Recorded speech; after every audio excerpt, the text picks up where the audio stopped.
Merry meet everyone, it's Gods Enchantments here, and welcome to a new series that will be every week from now on a Thursday, and that is Wisdom from the Cauldron. So it's 20 minutes of talking about some kind of witchy topic and sharing some knowledge. You can share some stuff down in the comments below and get involved, and just kind of a snap of talking about certain things. So today we are going to talk about correspondences. I get a ton of questions about this. What books are best for correspondences? What websites are best for correspondences? I've been told I can only use this for this, but I was thinking of using it for that, or I did use it for that. Have I done it wrong? Should I redo the ritual? Was that a bad choice to use that as an offering? And I get all these questions. So correspondences, yes.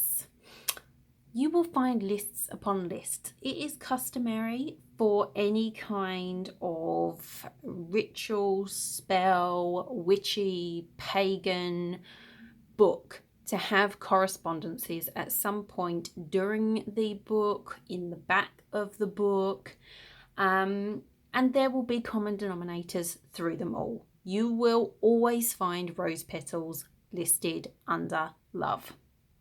Simple.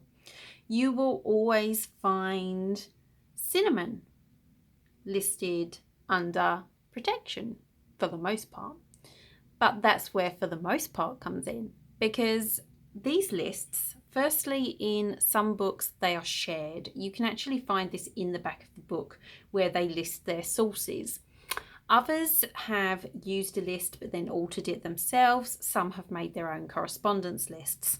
Now this is key. They have made their own correspondence list, or they have fiddled with another correspondent list. So yes, some of the things are the same, but some things are different from their personal experience. So when I get asked what is the best author for correspondences, what is the best website, truthfully, there isn't one. You can look around, and I always say research. If you want to research rose petals, if you want to research cinnamon, if you want to research an essential oil or a crystal, you can go online and you can have a notepad with you and you can write down a load of things that come up for that stone, herb, essential oil, incense, resin. Now, some of those things will be common denominators through them all. Some will throw different things into the mix, and you're going to find you're going to get a list as long as your arm. Now, on some levels, this is good. On some levels, it's really confusing, particularly if you're someone new to ritual or magical workings.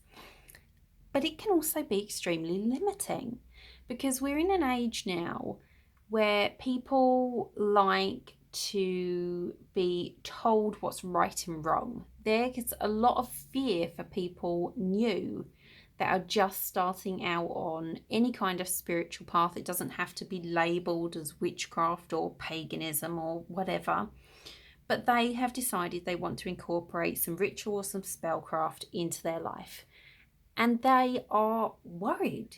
They're fearful about doing something wrong. What if I use this herb and it is the wrong herb? What if I use this essential oil and it's not associated with that goddess? And we've got this whole culture of overthinking magic and ritual and spellcraft. We've got a culture of fear surrounding it, particularly with those that are new to their craft. And we've also got to this point now where we have, what's a good word to explain it? We have kind of this one size fits all mentality where you want to be the same as everyone else. You want to make sure you're using your cinnamon the same way as 10 other ritual practitioners are using their cinnamon. And it's like little tiny witchy clones, basically. Now, there's nothing wrong with that if that's the way you want to go, but you're seriously missing the point and missing out on a huge part of your ritual and magical practice. And in the old days, if you go way back, they didn't have the internet. they didn't have 500 authors all writing metaphysical books. People used what was in their cupboard. They used what they could go out and forage for, and it was through experience that they found what worked magically, what worked in their healing practice. But today we seem to have lost that in the search for some kind of teacher all the time. And I'm a big advocate for teaching. I think sharing of knowledge is really important. There are a lot of people that won't share their knowledge, that won't answer questions, that keep their practice completely secret, and that is fine. If that's your practice, that is awesome, you do you. But I really feel that I was put here and my path is what it is so that I could share. But I'm never going to tell you in any of my videos, in my Facebook group, my Facebook page, in my blog, in my website, I'm never going to say, you must use this tool. It's the only tool that does this. There is nothing that you can replace that with if you don't have it. And I'm seeing that with teachers lately. A lot of teachers, especially people selling things, will say, this is the crystal you must use for this. And unfortunately, there's really nothing I can recommend to you that you can substitute with, because this is the main crystal. This is the important crystal.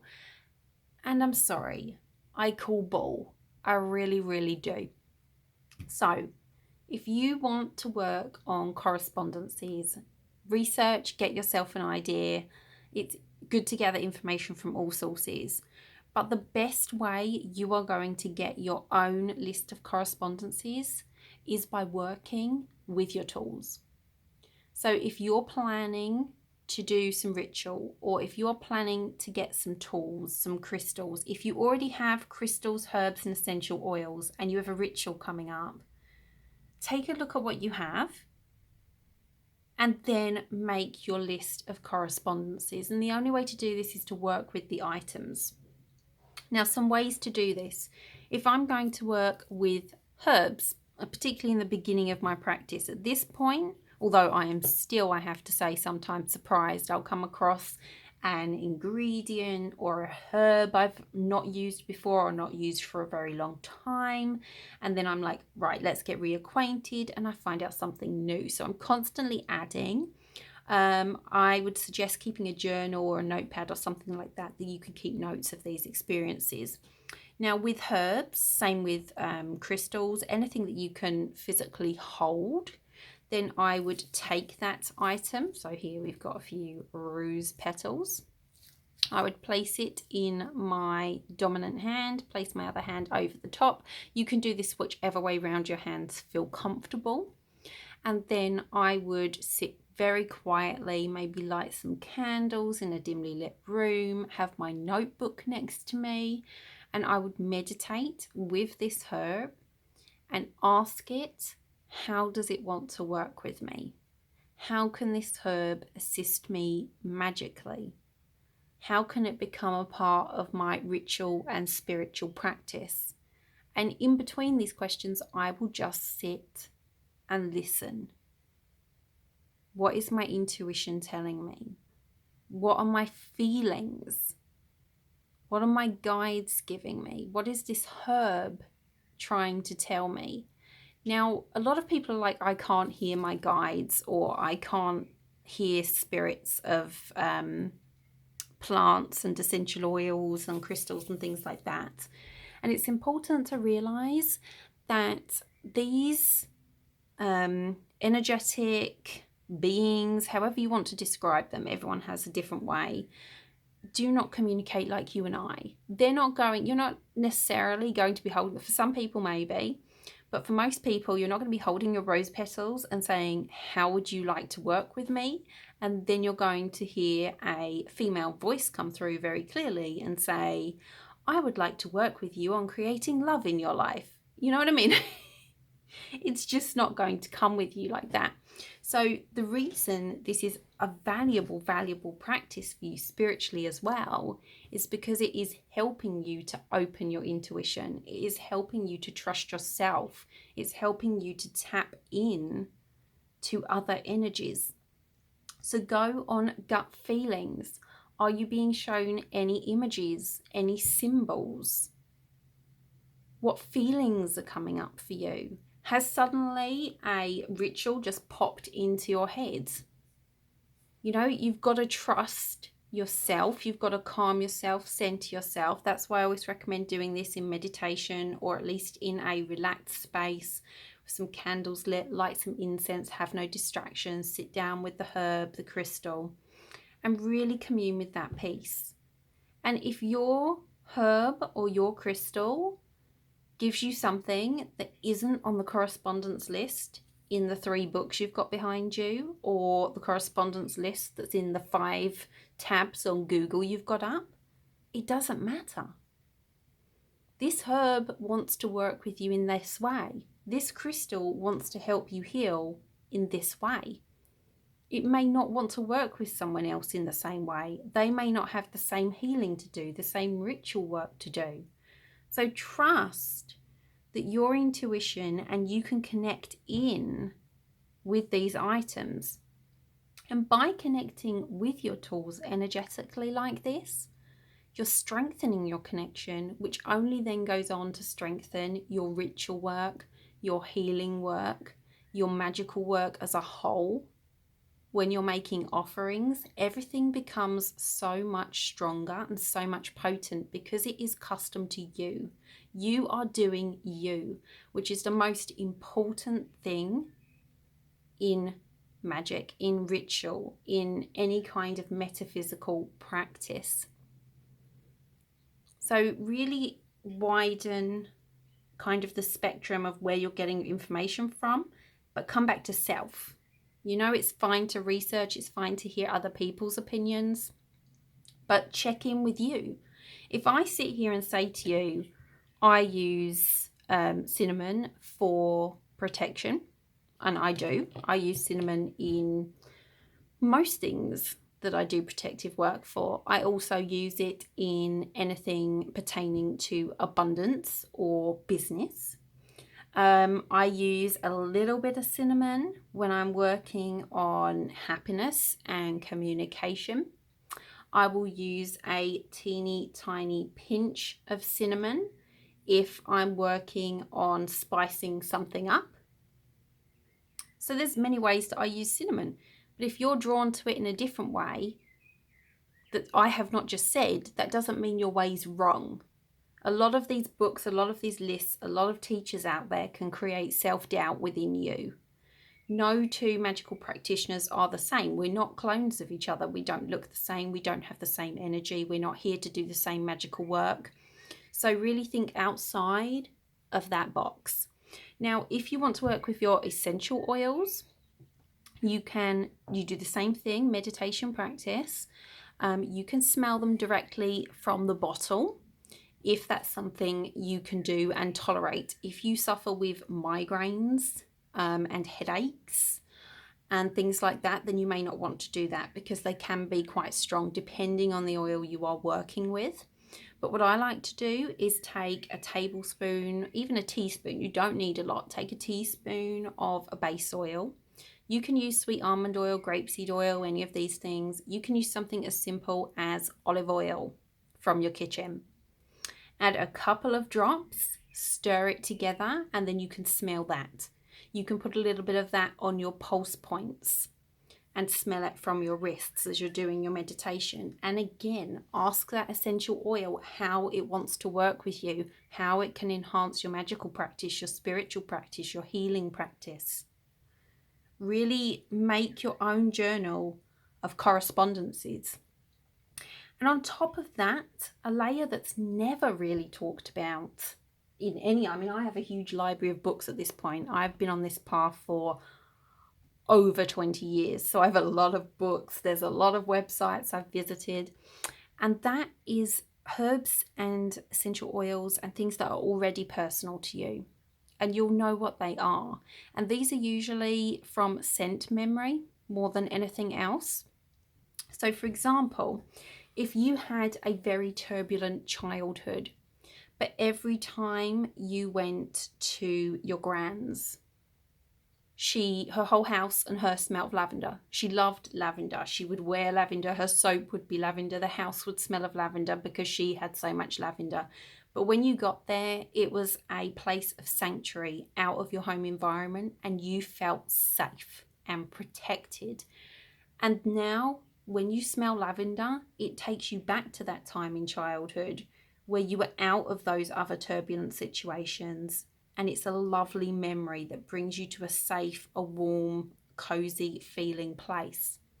Then in which case, if you're creating a protection charm for yourself, lavender would be a really important ingredient to add into that charm, a really important vibration for you to work with, because you already have the connection of safety with the vibration of lavender essential oil, of lavender buds and flowers. So really explore things. Go in your garden. Have you got some nettles growing in your garden and you want to create a home protection jar? Then nettle from your garden is a great thing to incorporate into your jar because it's grown on your land. Nettles, as you know, sting you if you touch them, so they are extremely protective. You can go out, you can ask the plant, would you like to work with me in helping to protect my home? Do you mind if I harvest some of you? I don't go out and rip all the weeds out of my garden because I have so many magical uses for things that grow on my land. I use the dandelions, I use some violet, I use the stinging nettles. It just goes on and on. You have a load of magical tools in your garden already. You can work with the actual living plant. Go out and ask the living plant and work with that plant and see how it wants to work with you. If you're drawn to a certain plant in your garden and you're like, that plant feels protective to me, I've always felt that because it shades me from the next door neighbours, that it's really protective, or it shades the back of our house from a field over the back. Go and ask that plant, do you want to work with me protectively? Do you mind if I harvest a piece of you and then leave an offering and put you in my protection jar? There's so much more to magical correspondences than lists in books, on websites, and that teachers give you. So I really, really hope that this has been interesting to you. It's a topic I am super passionate about. I honestly don't think that anyone should tell anyone, you cannot use this crystal for that, you cannot use this oil for that, you cannot use this herb for that, because you don't know how that tool, how the spirit of that tool wants to work with that person, how it resonates with that person. There's nothing wrong with me using my apophyllite for journey work, which would be a correspondence naturally attached to it, and you using your apophyllite for getting a great night's sleep. If that is how the apophyllite that you have wants to work with you, and it can vary from tool. You may have a plant of something in your garden that wants to work with you a certain way, that if you actually went and bought that dried, that plant wouldn't have the same correspondence for you because it wasn't grown on your land, or because you didn't go out and forage for it and commune with that plant while it was living. So really just get yourself a journal, have fun with it, and create your own correspondence list. And I would love to hear some of your personal correspondences that you feel are different to the traditional uses. So comment down below or come over to my closed group, which will be in the description under this video. If you have enjoyed this video and are looking forward to the rest of the series, please give this video a thumbs up. Do subscribe. You can click the bell to be notified when I put a new video up. This will be a weekly Thursday thing if it's something you all enjoy. And I think that's it from me. So do pop over to the website. Last chance to get the June subscriptions and the summer solstice kit before it sells out. and I will speak to you all soon. Have a wonderful day. Blessed be.